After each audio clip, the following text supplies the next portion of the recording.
Did you know that we're being poisoned by the food that we are buying in our supermarkets each week?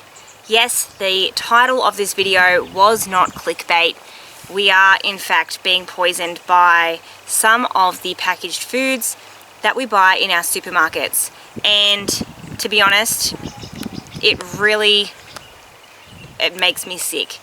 You know, I've been putting off doing this video because I thought it might be a bit of a sensitive topic, be a bit controversial, but I've been thinking that I started this YouTube channel to try and encourage people to start a garden, to start growing their own food for the health of their bodies. And this is a topic that goes hand in hand with the health of our bodies. So today I thought I would sit down with you all and have a chat about some of the information that I've learned over the past few years. And what I'm talking about today with them poisoning us through the packaged food, I'm talking about ingredients that they add, additives into our food that can cause birth defects, liver problems, neurotoxicity, suspected carcinogens. Yes, suspected carcinogen, which means cancer causing, in our food that we feed children. And if that doesn't make you mad, then I don't know what will.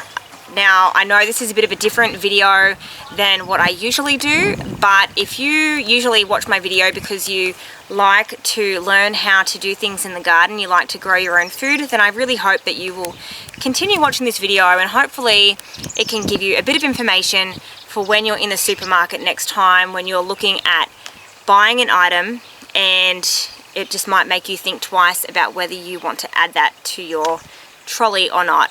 Now, a lot of the things that I like to grow in the garden, we eat fresh, but I also do preserve them through canning or freezing or dehydrating. And I like to do that so I don't have to buy a lot of the things in the supermarket. So I was going to end the video today by talking about how you can minimize buying these products in the shops, but I think the video will probably go for a bit too long, so I may add a part 2 where I will talk about that. So if this topic interests you, and if you're thinking about things that you can do so you don't have to buy as many things from the supermarket, then make sure you hit the subscribe button so you can be notified when that video comes up, because this topic is important. It is really important because we should have trust in what we buy at the supermarket. We shouldn't be buying products that can potentially give us cancer, that can give us brain damage, that can give us allergies and liver damage, and can cause birth defects. That is not right. So to get started with this video, I actually went to the supermarket a few days ago and I took some photos of some products that are very commonly found in most, if not all, supermarkets, and they're probably products that a lot of people would buy. Now, I will just quickly say this: we're not perfect. I'm not perfect. I do still buy food from the supermarket. I'm not self-sufficient, although that is our goal eventually, to reach that point. We do still buy a lot of things from the supermarket, but knowing these facts, knowing which additives to avoid on the ingredient list, it does make me do my shopping a bit differently, and I also try and make a lot of things from scratch. But like I said, we're not perfect. I still buy things from the supermarket, and if you can at least be aware of these things, then hopefully that can help you to make better choices when you're shopping. So for a few years, I've actually used this book right here. It's got, at the back, it tells me a list of the additives. Now, in Australia, when you're looking at the ingredient list, they will have the list of ingredients, but then they will also have numbers on there. Different numbers like 336, 310. Now, I used this book for a long time to tell me what to avoid. So I carried it around in my handbag. It's looking a little bit worse for wear. This was written by an Australian author. However, I have recently discovered, and I actually found this on another YouTube channel by an American YouTuber. So if you're in the US, you can check this out, or get it in Australia. There is an app called Yuka. So basically, with this app, you can scan food items. It's got a little barcode there. You hit that, it's going to open up a camera. See, there we go. and you scan the barcode of the product that you want to find out more information about. So when I went to the supermarket the other day, these are all the items that I was scanning. Now, I don't usually buy a lot of these items, but I was curious about the ingredients in them. We're going to start with Skittles. Everybody knows Skittles, right? I took a photo of the packaging on this app, Yuka. Now, it tells me here the additives. It says additives contains risky additives, 12. Now, 5 of those are hazardous, 1 moderate risk, 1 limited risk, and 5 risk-free. Now, I can click on this further and find out more information about each additive. Wow, 1, 2, 3, 4, 5. 5 hazardous additives. It tells me what the name is, and if I click on each one, it tells me more about it. So the first one, tartrazine. Now, I'm not sure if I am saying that right. That is number 102, and it is a food coloring. So you're going to find this number in a lot of foods or sweets, basically something that has artificial coloring added, so jellies, lollies, a lot of things like that. It has the number in my book as well, 102. Let's read what 102 says. Tartrazine, linked to hyperactivity, skin rashes, migraines, behavioral problems, thyroid problems, and chromosome damage. Banned in Norway and Austria. So banned in 2 countries, yet we're allowed to have it in our country here where so many kids and adults eat this food. People put it in lolly bags at a party. Okay, so the next one, 110. 110 is called Sunset Yellow. Let's move to 110 in the book. It is also a food coloring as well. So of course, Skittles, full of food coloring. I'm guessing M&Ms would probably be the same. Sunset Yellow, suspected carcinogen. Excellent. A suspected carcinogen is something that is cancer causing. So you really want to avoid putting that in your body. Allergies, hyperactivity, upset stomach, skin rashes, kidney, what does it say? Kidney tumors, my goodness, and chromosomal damage, banned in Norway. Another one that's banned in another country. 129, Allura Red, let's just go through it quickly now. Suspected carcinogen, again, skin rashes, hypersensitivity, banned in Denmark, Belgium, France, Germany, Switzerland, Austria, and Norway. That is crazy. That is banned in that many countries. It is a suspected carcinogen, and yet it is in food that children eat, that it's marketed to children. Disgusting. Let's do a couple more for Skittles, shall we?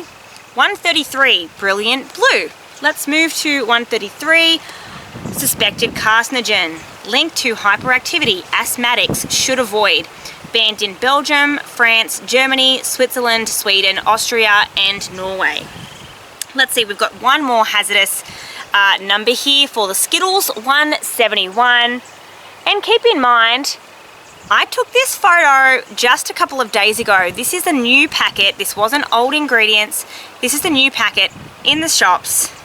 171 titanium dioxide. Commonly used now in white foods such as vanilla ice cream. Some concern over long-term safety in relation to reproduction and cancer. Regard with caution. Not recommended for regular consumption. Some concern over long-term safety in relation to reproduction and cancer. Commonly used in white foods such as vanilla ice cream. Kids eat ice cream. Is this not mind-blowing? This is... If this doesn't make you cranky. My goodness me. All right. Let's choose a different product, shall we? Okay, what about barbecue sauce? Everybody loves some barbecue sauce, right? When you're having a barbecue, add it to your chicken, add it to some sausages. Well, yes, unfortunately, barbecue sauce does, in fact, contain some hazardous additives as well. The main one in particular that is hazardous is 150C, also known as ammonia caramel. So let's have a look here. In my book, it also tells you on the app as well. I highly recommend you download it. 150C caramel. Linked to gastrointestinal problems, hypersensitivity, safety suspect. Excellent. Just what I wanted with my barbecue sauce and chicken, some gastrointestinal problems. What about some vegetable stock? Surely vegetable stock is going to be okay, right? Surely it's just dehydrated vegetables and some salt. No, that too has some additives. Let's click on it. The main hazardous, wow, it has an artificial flavor as well. Okay. The main hazardous ingredient is monosodium glutamate. You want to avoid MSG, and here is why. Asthma, hyperactivity, depression, mood changes, sleeplessness, nausea, migraine, linked to infertility, convulsions, abdominal discomfort. My goodness. No wonder everybody's so depressed these days. MSG is in so many things.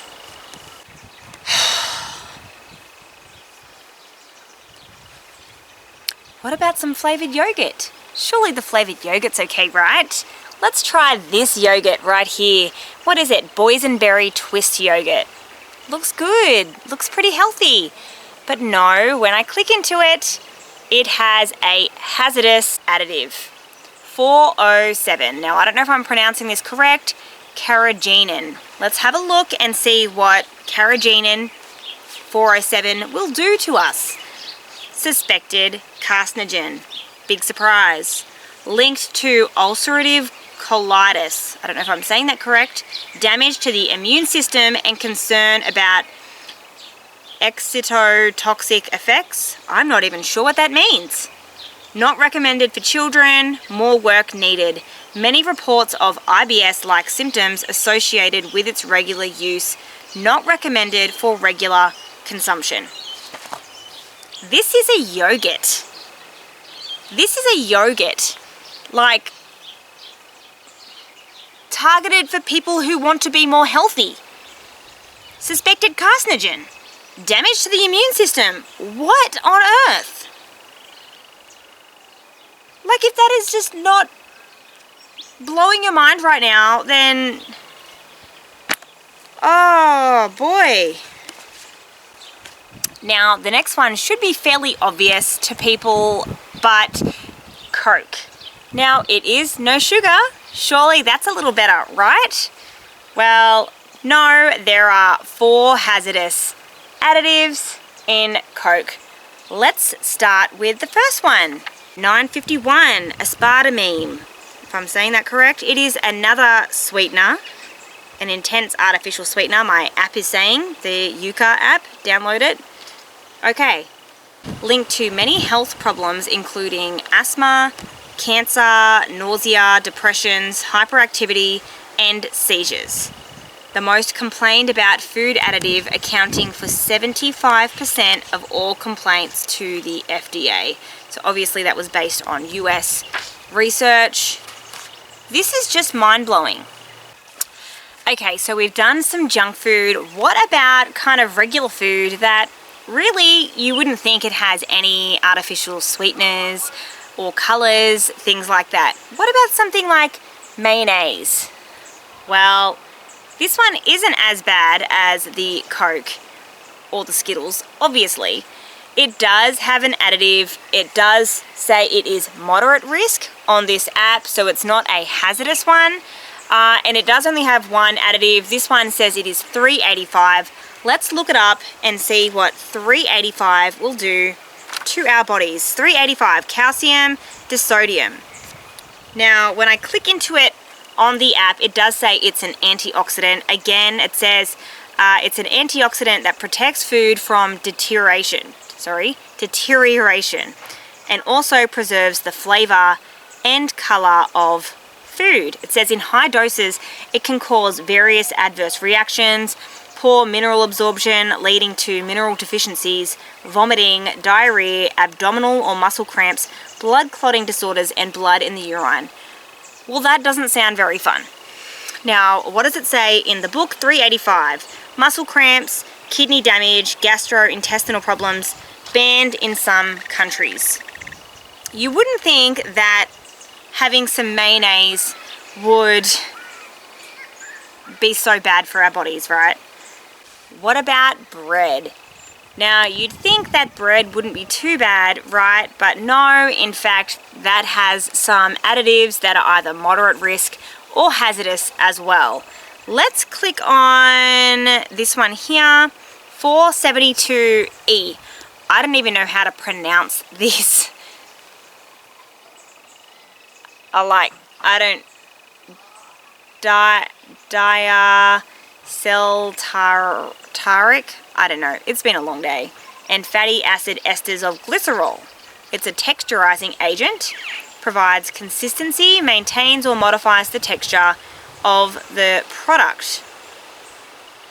Now, on this app, it says this additive is generally used as an emulsifier. Emulsifiers are believed to disrupt the intestinal flora and to increase the risk of autoimmune disorders, allergies, and inflammatory diseases.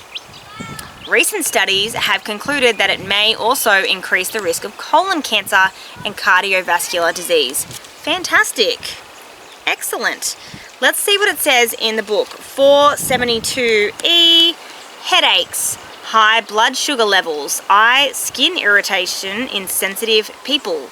They are still evaluating it, apparently. Really, like, this stuff is, I'm not making this stuff up. So if you are interested about finding out more about the additives that are in the foods in the supermarket, make sure that you check out the app Yuka, or have a look. There may be some other apps available that do offer something similar. The Yuka app does also do cosmetics as well, which is great because a lot of those have very bad ingredients for our body. Our skin is our largest organ, so what we're putting on our body, on our skin, has a huge effect on our body. So make sure you check out the Yuka app, or look for this book here. The app is fantastic, but I find that if I'm in a shop that my service is really poor, I can't always use it, which is frustrating. So it's good to have a hard copy instead of relying on an app on your phone. Anyway, hard copy is always best. So I think I will probably do a part 2 for this video where I will talk about how we can minimize shopping at the shops and minimize the things that we buy and what we can do around the home or around the garden. So make sure that you please subscribe so you can be notified when that video comes up. And I know, like I said, this is a bit of a different video than what I usually do, but I thought it was really important to try and get that information out there because this is to do with our health as much as starting a garden and growing your own food is to do with health. So is this. This is really, really important, and the more that we can spread awareness about this, then hopefully people will stop buying these products, and hopefully we can all start looking after our bodies a little bit better. So please make sure that you stay tuned. When you hit the subscribe button, make sure you hit the bell as well so you can be notified when I do upload a new video. Otherwise, I'm not sure if YouTube will notify you. Now, I know this also may not be a very popular video for the algorithm, so please share this video around so we can spread awareness and get as many people involved about this issue as we can, because people are feeding kids this stuff and it is just so bad for our bodies. All of the behavioral issues, but suspected carcinogens and birth defects, and it is just not right. So the more that we can become aware, the more we can change. So if you have stuck around to the end, thank you so much for joining me today, and I hope that this video was helpful for you. Stay tuned, I will do part 2 very soon, probably in the next few days. I will try. But if you did enjoy this video, please don't forget to give it a like, and that's really going to help my channel out a lot. Thank you so much again, and I hope you're all having a lovely day. I hope you can get out into your gardens to plant some seeds, plant some plants, grow some food, and try and be a bit more self-sufficient. But until then, I will see you all next time. Bye!